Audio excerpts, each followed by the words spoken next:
دہشت گرد تو وہ ہیں جو پیسفل آوازوں کو دباتے ہیں، تو ہماری ریاست خود دہشت گرد کا بھی اس ٹائم پہ رول ادا کر رہی ہے۔ لاسٹلی یہ بتا دیں کہ مطلب کب تک یہ سلسلہ رہے گا، کہ جب تک کوئی آتا نہیں ہے یا نہیں، بس کچھ ٹائم کے لیے؟ یہ دن ہے جب تک ان کے مطالبات پورے نہیں کیے جاتے، یہ اپنا لائے عمل کا خود فیصلہ کریں گے، میں نہیں ان کے بہاف پر بات کر سکتی، ان کا ایک ڈیسیجن میکنگ پروسیس ہے،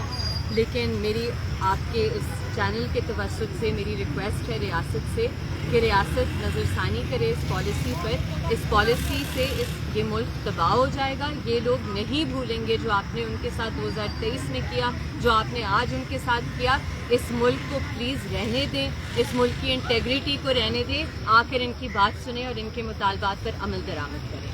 ایمان مزاری صاحبہ ہمارے ساتھ موجود تھی، اور یہاں پر جو لوگ بیٹھے ہوئے جو احتجاج کر رہے ہیں ان کا اگلا دیکھیں آپ عمل دیکھ کیا سکتے ہے، ہیں ظاہر ہے وہ ایک اس فروش حوالے وہاں پہ ہوش سے کر طے کریں گے کہ انہوں نے کب تک بیٹھنا ہے، اتنی گرمی کیونکہ ہے، ظاہر ہے اتنی ابھی شدید جب وہ گرمی ہے بیٹھے ہوئے آج، تو اور ان کے ہم نے مطالبات پولیس یہی سے ہیں کہ ان کے بارہا مطالبات مانے ریکویسٹ جائیں، کی ہے یعنی کہ کہ پلیز گورنمنٹ کا ادھر کوئی شیلٹر بھی لگانے دیں۔ نمائندہ آ کے ان سے کسی بات پولیس کرے، والے ان کے میں مطالبات اتنی بھی مانے انسانیت جائیں۔ نہیں تھی کہ جب تک ہم ان کے پاس جا کر ہم نے ان سے ریکویسٹ کی کہ پلیز کوئی ایمبولینس بلا دیں، ایک خاتون پچھلے 20 منٹ سے ادھر بے ہوش پڑی ہوئی ہے، مجھے بتائیں کہ یہ آپ دیکھیں پولیس کتنی کھڑی ہوئی ہے، پوری اسلام آباد پولیس کی نفری آج پریس کلب میں آئی ہوئی ہے، کیوں آئی ہوئی ہے؟ یہ کس طرح کی ڈیوٹی ہے، کس طرح کی سیکیورٹی ہے کہ وہ دیکھ نہیں سکتے اس بوڑھی خاتون کو؟ اور یہ ریاست کی بربریت کا لیول یہ ہے کہ کہتے ہیں کہ جی آپ احتجاج جو کسی چیز کسی شخص کو ڈسٹرب نہیں کرا اس میں آپ شیلٹر نہیں لگا سکتے۔